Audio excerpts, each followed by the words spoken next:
কুয়েতে এসে নিজ কর্মগুণে অনেক প্রবাসী গাড়ির গ্যারেজে কাজ করে পেয়েছেন সফলতা। মেধা আর সততার কারণে একদিকে যেমন দেশটির নাগরিকদের কাছে পাচ্ছেন সম্মান, অন্যদিকে অনেকে এখন নিজেই গ্যারেজের মালিক। প্রবাস জীবনটা কেউ শুরু করেছিলেন একেবারে অদক্ষ কর্মী হিসেবে, কেউ আবার শূন্য হাতে এসেছিলেন বিদেশে। আজ তাদের অনেকে প্রতিষ্ঠিত, কেউ দক্ষ মেকানিক, আবার কেউ গ্যারেজের মালিক। কুয়েতের বিভিন্ন অঞ্চলের গ্যারেজে সম্মানের সাথে কাজ করছেন বাংলাদেশিরা। কুয়েতের শুয়েখ এলাকায় যেখানে গাড়ির গ্যারেজে প্রতিদিন জমে ওঠে কর্মচাঞ্চল্য, এই গ্যারেজগুলোতে কর্মরতদের একটি বড় অংশই বাংলাদেশি।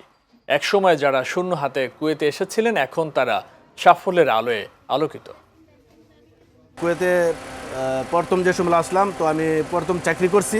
চাকরি করার পরে দীর্ঘ 6 বছর বা 7 বছর আমি চাকরি করছি। চাকরি করার পরে আলহামদুলিল্লাহ নিজস্ব দোকান আছে, নিজের দোকান দিছি, নিজে দোকান করতেছি। সব গাড়ির কাজ জানি, সব গাড়ির কাজ করি। Mercedes, BM, range rover, Jaguar, Rolls Royce. আমি কুয়েতে আসছি 2004-এ। আসার পরে আমি গ্যারেজে কাজ করতাম, গ্যারেজে কাজ করবো, গ্যারেজে কাজ শিখছি। শেখার পর আলহামদুলিল্লাহ এখন নিজেই দোকান দিচ্ছি। এখানেই আপনার জার্মানি যত গাড়ি আছে, জাপানি গাড়িরও কাজ করি, সব ধরনের কাজই করি আমরা। এসির কাজ করি, ইঞ্জিন, গিয়ারের সব কাজ করতে পারি এখন আমরা।